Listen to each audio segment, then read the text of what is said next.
kad se osvrnem unazad, ja zapravo imam veliku sreću jer sam u svom dugogodišnjem poslu radila posao koji volim, a jednako tako i završavam nekakav svoj poslovni život u Spanu, što predstavlja jedan izvor zadovoljstva jer Span nije hrvatski prosjek. Meni se čini da mi povremeno zaboravljamo da žene danas i dalje nisu u totalno ravnopravnom položaju.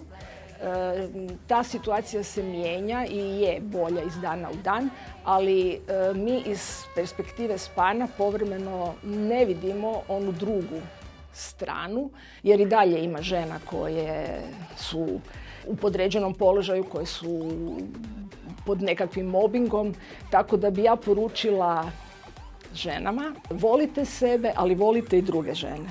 Nemojte biti neprijatelji jedni drugima.